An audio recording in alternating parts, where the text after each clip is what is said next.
Primeira vez que eu uso esse microfone, estou com medo dele de me morder ou dar algum choque, né? Mas está estranho, né? Imagina, 11 anos pregando assim. Entendi. Vamos aqui dar um cotonete que já dá uma... Mas nós nos conhecemos há 17, 18 anos, então há muitos anos. Então antes da Karina eu já tinha um caso com o Michel. Então nós nos conhecemos há muitos anos e que alegria. Eu estive aqui no início, né, quando você estava licenciado. Eu estava em Lambari, era pastor auxiliar em Lambari, Minas Gerais. Eu vim numa quarta-feira dar um estudo bíblico aqui em Mateus 14, na multiplicação de pães e peixes, né? Depois de tantos anos, a gente volta. É uma alegria rever os irmãos, irmãs, o Michael, a Karina, a Laura, que já não é mais Laurinha, né? A gente agora só cresce para os lados, e as crianças. Então, muito bom. Eu sou natural de Mogi Guaçu também, né? Estou em Santa Catarina há 3 anos e assumo agora o pastorado da primeira igreja presbiteriana de Blumenau em 2020. Então, que bom, né? A gente vem, pode partilhar essa bênção também. E parabéns, Michel, você é um exemplo de revitalização. Talvez vocês não sabem, a gente que está fora para Santa Catarina, o Michel tem ido lá, foi em Xanxerê, é um exemplo de revitalização, de modelo, as igrejas têm aprendido, têm copiado, né, assistido pelo Face, têm copiado o modelo para a honra e glória do Senhor, né, que está copiando coisa boa, isso é bom. Mas eu fico muito feliz, ainda tantas pessoas bacanas que você trouxe aqui, eu que sou, segundo, né, você lê Abigida, eu sou o menor da casa de Jefté, né, e vim aqui, mas quero partilhar um pouquinho daquilo que eu tenho compartilhado lá em Santa Catarina, e algo que Deus tem falado muito ao meu coração, sobre o Evangelho, que Evangelho nós temos vivido, que Cristo nós temos conhecido. Então, João capítulo 8, Evangelho segundo João capítulo 8, será o texto base. Eu não estou de férias, não tive tempo de preparar aquela multimídia bonita. O Michel foi lá, tirou o notebook da maçã, e a igreja ficou... Eu não tenho, mas eu vou tentar, mesmo sem multimídia, criar algumas imagens. Estou de férias, né, gente? Estou de férias até dia 27. João 8, de 1 a 11, é um texto muito conhecido. Eu vou usar a versão que vocês estão acostumados, a nova versão transformadora, conheci hoje, eu já baixei a versão aqui. João 8, versículos de 1 a 11, é um texto muito interessante, que nos fala muito acerca do Evangelho e principalmente do amor de Deus. João 8.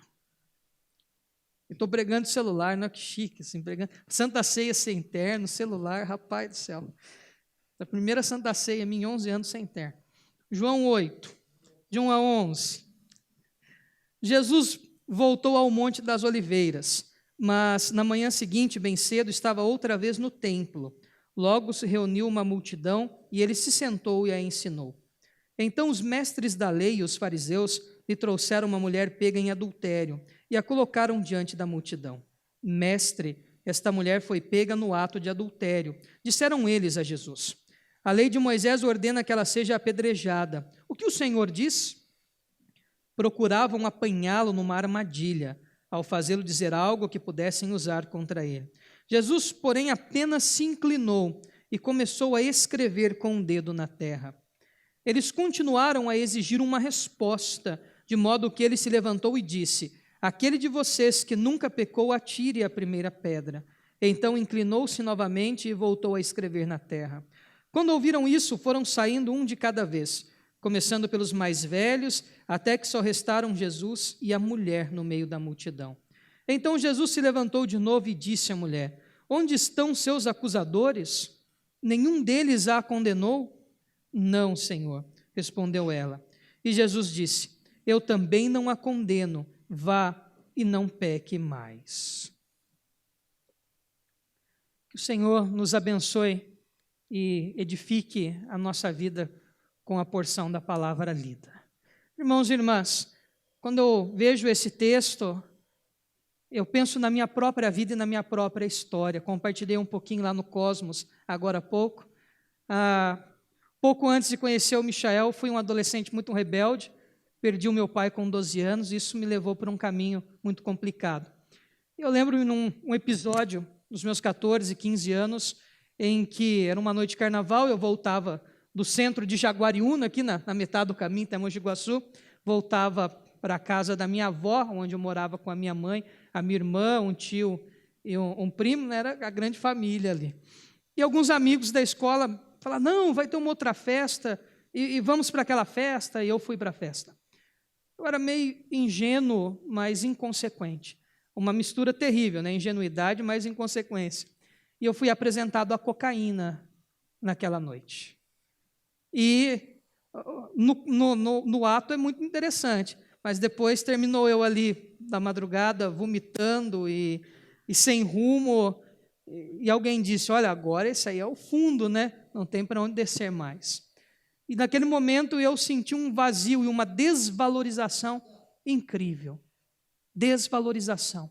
É como se eu tivesse perdido todo o meu valor, como que ser humano já não restasse absolutamente nada. Eu acho que é uma sensação horrível e terrível. Bom, já crente, alguns anos atrás, eu fiz programação 4 anos na rádio, lá em Lambari, né? Então eu ouvi um monte de tudo. E uma das canções que tocava no programa, uma voz me chamou a atenção, era um samba, mas era um samba gospel, né? Pagode. E a voz era muito, muito viva na minha mente. Parecia a voz daquele indivíduo que cantava, vou apertar, mas não vou acender agora.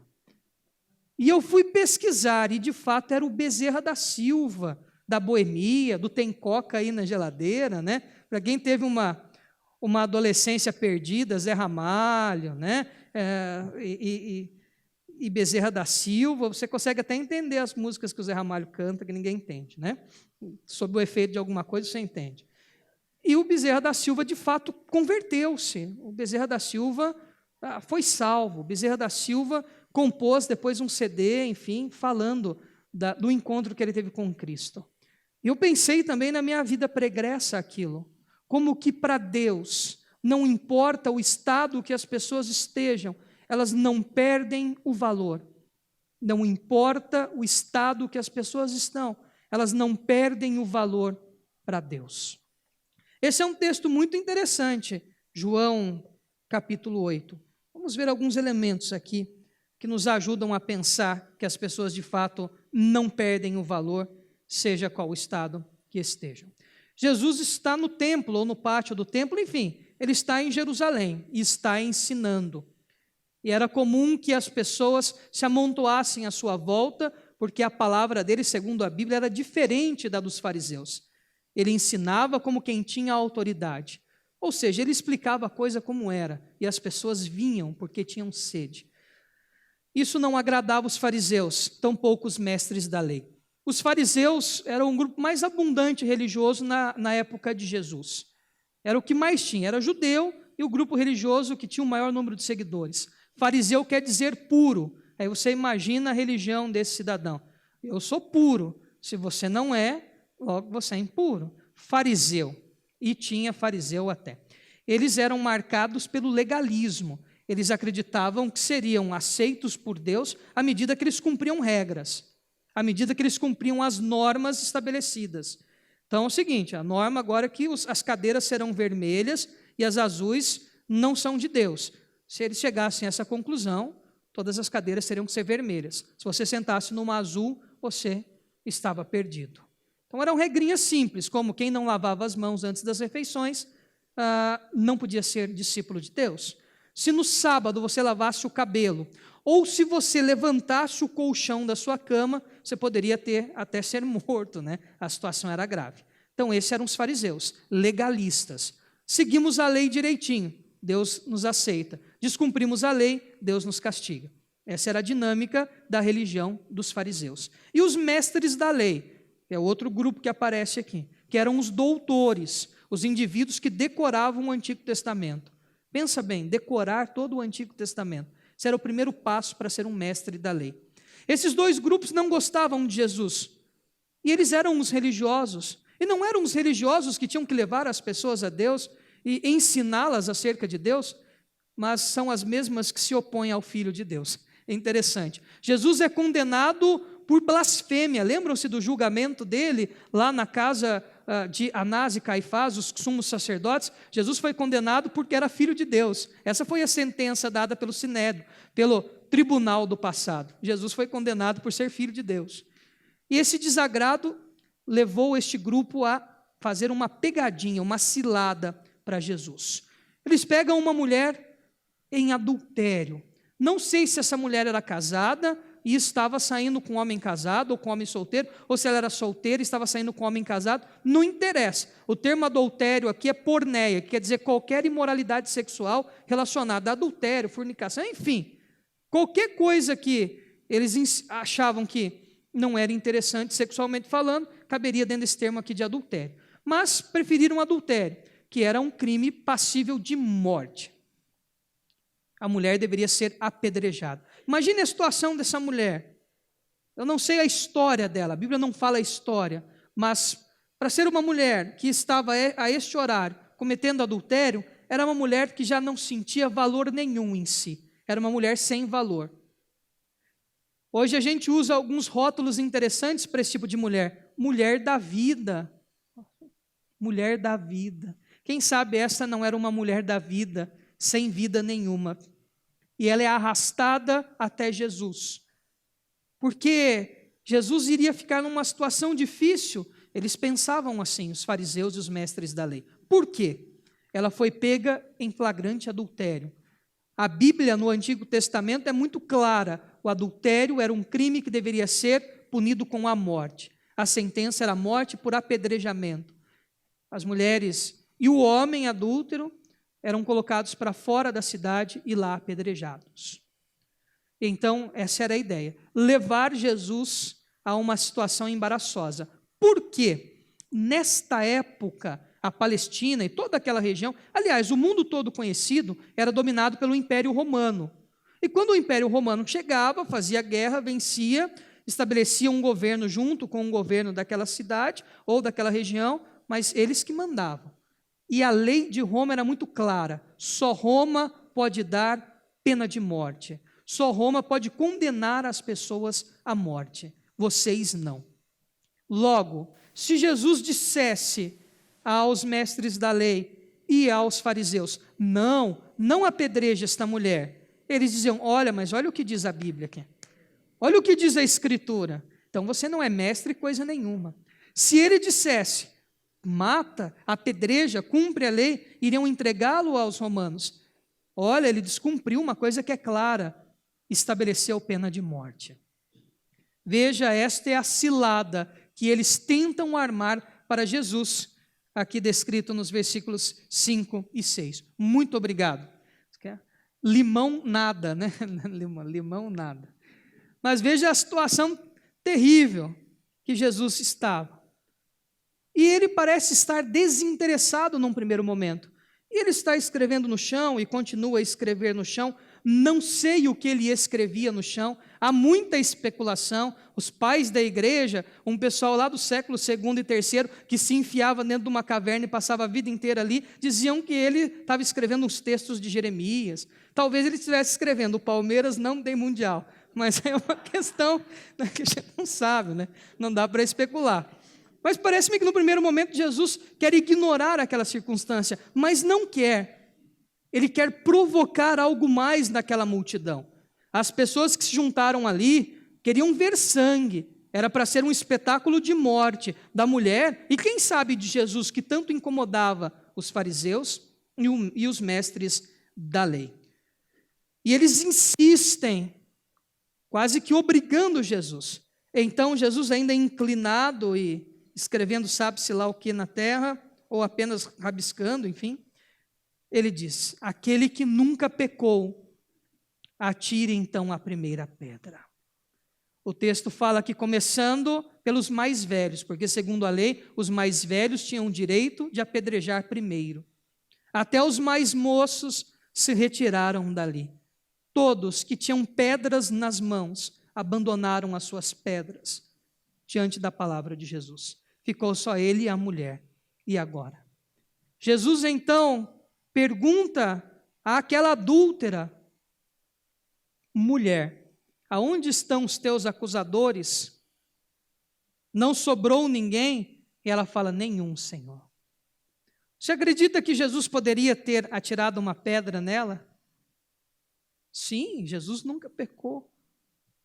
Poderia ter atirado a pedra nela. Era a sentença da lei. Porém, Jesus faz algo estranho à lei. O que ele diz? Mulher, eu também não te condeno. Vá embora e não peque mais. Não peque mais não significa ser perfeito.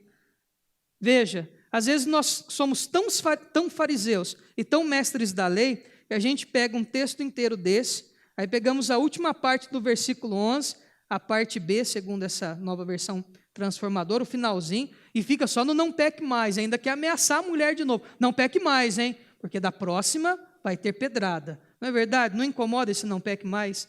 A gente pega um texto desse enorme e às vezes fica com o finalzinho. Mas não significa que a mulher ia ser perfeita, tá?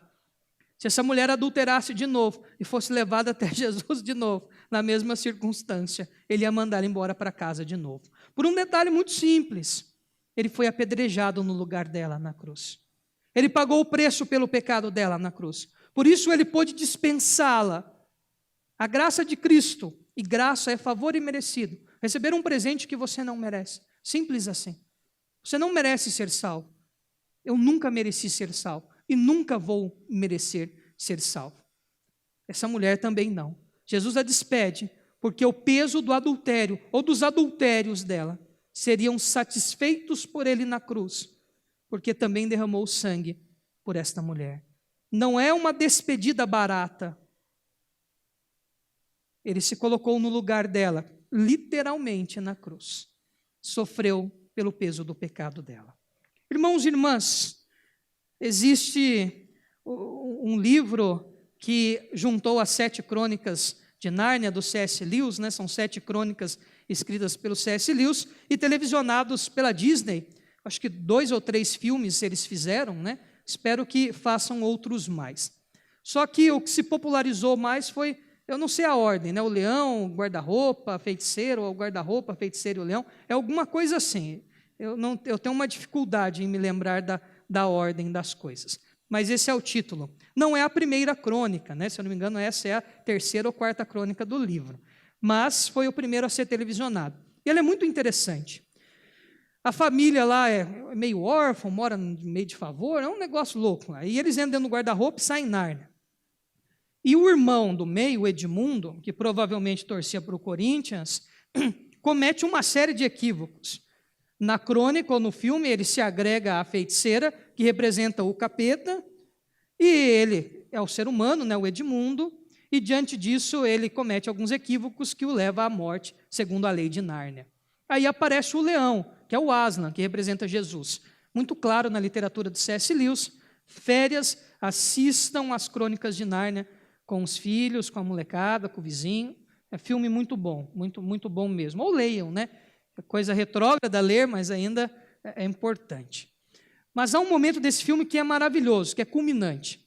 Está havendo lá o julgamento do Edmundo e a feiticeira está discutindo com o Aslan, o leão e a feiticeira discutindo, e ela, para cobrar, para dizer que o indivíduo havia cometido um equívoco e era condenado à morte, cita a lei para Aslan, o leão, que representa Cristo, e diz: olha, a lei fala que o Edmundo tem que morrer.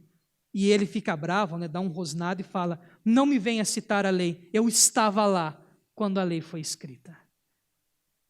E o leão acaba sendo sacrificado no lugar do Edmundo, e não é mera coincidência, é material cristão.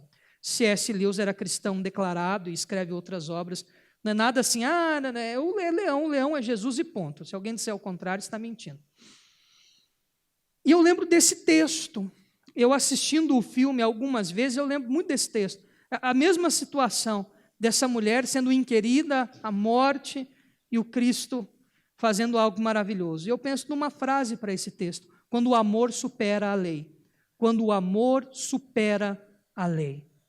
Quando o amor supera a lei. E veja, amor estendido a todos que estavam ali, a mulher, mas também aos apedrejadores. Eles também largam as suas pedras e voltam para casa, porque fizeram uma reflexão acerca de si mesmo. Nós também pecamos, nós também mereceríamos estas pedras. Veja, a graça de Jesus é estendida a todos queriam ver um espetáculo de morte, que se encerrou num espetáculo de perdão e vida. Eu acho que todo o evangelho é simples assim, mas nós vivemos tempos difíceis, tempos em que a meritocracia reina. O que é meritocracia? A escola me ensinou de maneira muito simples. Eu era um aluno burro. Eu ainda sou, ainda tenho algumas dificuldades cognitivas. Agora que eu estou terminando a licenciatura em História, eu estou estudando umas coisas lá de cognição. Falei, rapaz, eu tenho esses problemas aí de cognição. E a professora era assim, havia uma menina na minha sala, a Nathalie tirava A, era a letra A naquela época, né? E a professora gostava tanto dela que botou A e uma estrela. Depois fez uma premiação e botou o nome do pessoal lá. E eu olhava aquela coisa assim, e eu me sentia tão frustrado, né, que eu tirava C. E ela tirava A e tinha uma estrela no caderno. E um dia eu fui apelar com a professora. Falei, mas eu nunca ganho nada. Falei, você não merece, você não, tem que estudar mais. Eu falei, mas eu estudo, é que eu não sei. Falei, não, você precisa se esforçar mais. E esta é a cultura que rege quase o mundo todo. À medida que eu faço, eu mereço. E nós entranhamos esta meritocracia, esta ideia social, e trazemos para a igreja. E criamos um evangelho da meritocracia. Desafio vocês, se Cristo hoje chegasse aqui no culto, primeiro que eu acho que tinha um monte de gente que ia sair correndo, né? Jesus, sumir, né? Mas Jesus aparecesse aqui e falasse, eu sou Jesus mesmo, e não sobrasse nenhuma dúvida que ele é Jesus. E falasse assim para vocês, ó, é o seguinte, gente, estou satisfeito com a igreja bonita, os PA da JBL aí, ó, igreja boa, igreja bacana, vocês são meus servos, estou satisfeito com o serviço de vocês, continue assim, ó, continue me servindo, mas eu preciso dar uma notícia, não tem mais céu, nem tem mais vida eterna. O que você faria? Ó, continua me servindo aí, estou extremamente satisfeito, continue pregando o meu nome, mas ó, a partir de hoje não tem mais vida eterna, acabou aqui. Você ia ficar frustrado, não ia? Eu ficaria. Eu ia parar ali no Habib's e comer 18 esfirras. E tomar o suco de laranja desse que custa R$25, né? Papai, na época do seminário, eu nunca tive o prazer de tomar suco de laranja no Habib's, que não tinha dinheiro. Eles ganham no suco de... Não tome suco de laranja no Habib's. Não dê bolsa que tem macaquinho pendurado para sua filha, que é caro também. Estou aprendendo as coisas, estou ficando velho, estou aprendendo coisas. Né? Se tiver macaquinho pendurado na bolsa, corre que é caro. E suco de laranja do Habib's também. Mas, enfim, você não ficaria frustrado? Eu ficaria frustrado. Porque, às vezes, nós criamos uma relação com Deus de troca, de mérito. Fariseu. À medida que eu sou bonzinho, que eu venho no culto, que eu dou dinheiro, que eu participo, etc., eu vou ser aceito por Deus. Aí Deus, parabéns, você me surpreendeu hoje. Não falou nenhum palavrão. Não viu nenhum vídeo proibido para menor de 18 anos no WhatsApp. Não fui futricar a vida do ex-namorado no Facebook. Não foi fofocar da vizinha que trocou de carro e não é crente. Oh, nem é crente, trocou de carro de novo. Oh, Deus, hoje eu não falei nenhuma bobagem. Aí você pensa, agora Deus vai me amar mais. Veja, essa relação de mérito, né, é inexistente no Evangelho. Nós somos esta mulher, pegados em flagrante adultério. Não há nada em nós. A Bíblia é muito clara, todos se desviaram, todos, sem exceção. Somos totalmente perdidos em pecado. Se deixados à nossa própria natureza, a única coisa que nós merecemos é a condenação eterna. Mas Cristo se colocou no meio dessa situação e pagou o preço pelo nosso pecado. Esse é um texto que fala de graça, e vou repetir, é receber algo que você não merece, é favor imerecido. Cristo demonstra esse grande amor a esta mulher, e demonstra a sua igreja nos dias de hoje. Disse lá no COS, vou dizer aqui, talvez você bateu em muitas portas antes de chegar aqui na comunidade Viver. Talvez você tenha ouvido muitos evangelhos antes de chegar aqui, mas não existe troca com Deus. Você não é aceito à medida que você é bonzinho ou boazinha. Ninguém é salvo por ser bom. Você é salvo pela graça. Graça que salvou esta mulher. Graça que fez aqueles indivíduos que iriam ver sangue soltarem as pedras e voltarem para casa. E nós somos aceitos por Cristo ainda hoje, pelos mesmos méritos dele na cruz, graciosamente. Irmãos e irmãs, enquanto cristãos e cristãs, temos que desconstruir essa cultura de mérito em ser salvo, ou de reproduzirmos o comportamento dos fariseus, de achar que à medida que você dá uma cesta básica, final do ano é batata, né? Todo mundo vai dar cesta básica para escusar os pecados dos outros 11 meses. Ai, eu sou voluntário do Médicos Sem Fronteiras, eu dou 30 conto lá, 30 pila, que agora eu sou do Sul, 30 pila para o Médicos Sem Fronteiras. Mas agora eu tenho direito também, quando o vizinho me dá uma fechada, eu vou dar um xingão nele. Veja que dinâmica diferente do Evangelho. Precisamos resgatar a essência da coisa. A essência do Evangelho é este amor demonstrado a quem não merece. Sabe por quê? Eu me sinto muito essa mulher, mas eu também me sinto essa galera com pedra na mão. Vou contar uma história para vocês. Vou olhar o relógio aqui, vou dar tempo para contar a história. Meu professor de Direito Penal, há 2 anos atrás, disse o seguinte: eu não defendo estuprador. Estuprador tem que ter a pior pena possível. Tinha que ter uma morte dolorosa. E citou algumas mortes dolorosas, entre elas, empalar, que é algo horrível. Tem que empalar o estuprador.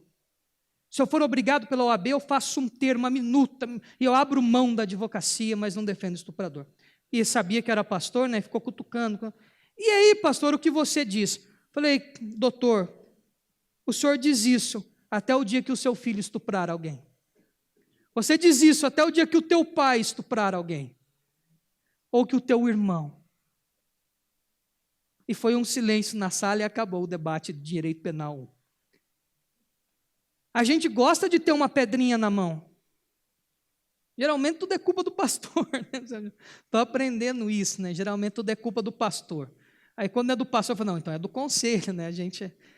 Ou senão tem aquela moça que veio para a igreja, que vivia aquela vida terrível. E é um processo, né, de transformação. E nesse processo ela dá uma desviada. O pastor não tem vida com Deus. Eu fui inquirido por um irmão da igreja falando sobre o louvor. Pastor, e o louvor está ficando bom lá agora. Michel viu os meninos quando estão inspirados, beleza, mas quando não estão também, dá vontade de ir embora, né? Mas nem com um som bom fica bom, né? Só se botar o playback lá do Fernandinho cantando, né? Fica bom. Mas enfim, eu falei, pastor, não adianta agora esse som, essa guitarra, não sei o quê. Tem uns aí que não tem vida com Deus. Eu falei, meu irmão, se não for usar esse critério aí, mas nem o pastor podia ser pastor dessa igreja. Podia demitir ele, porque dos pecadores eu me sinto o pior de todos. Se for medir o quanto você consegue seguir norma para caber dentro do padrão de perfeição que as pessoas querem impor, meus irmãos, todos nós somos reprovados. Esse é um texto cheio de graça, é um texto engraçado, e eu tenho visto e vivido em muitas igrejas e comunidades um evangelho sem graça, um evangelho que não é evangelho, porque evangelho é boa nova, boa notícia. Eu vejo novamente nós reproduzindo comportamentos como estes. Eu vou ser aceito por Deus, o tanto que eu posso fazer de coisa boa. Sabe por que você faz coisa boa? Porque o Espírito Santo toca o teu coração e você faz para honra e glória dele. Porque se depender da gente, a gente não faz nada. Pelo contrário, a gente ainda dá uma atrapalhada, né? A gente ainda quer fazer maldade. Eu quero concluir toda essa prosa nossa, convidando esta comunidade que viveu, eu acho que um dos maiores movimentos de revitalização da Igreja Presbiteriana do Brasil em todo o território nacional. Eu acho que é referência em revitalização de verdade o que aconteceu, o que Deus fez aqui, através da vida de vocês, do pastor, do conselho, de todos empenhados, é maravilhoso. Mas também revitalizem sempre no coração o evangelho da graça. Nunca retrocedam. Ninguém é salvo porque é bom, é salvo porque Cristo quis morrer no seu lugar. Nunca se esqueçam disso. Veja esta mulher, assim foi na nossa vida. Não era para ser um espetáculo de morte, a minha também era. E hoje eu estou aqui pregando. Que honra pregar nesta igreja. Quanta gente não sonhou com isso, Michel?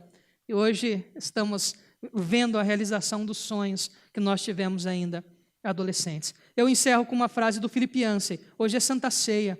A ceia é para trazer a memória anamnese, né? Matar a amnésia, trazer à memória o mérito de Cristo. O mérito de Cristo. Por isso que tem a ceia, para você lembrar que você, miserável pecador, foi salvo, porque Cristo morreu no seu lugar e o fez por amor. E esse amor nos constrange a ser pessoas melhores. Eu encerro com a frase de Philip Yancey, mais ou menos assim: não há nada que você possa fazer para que Deus te ame mais. Não há nada que você possa fazer para que Deus te ame menos. Oremos.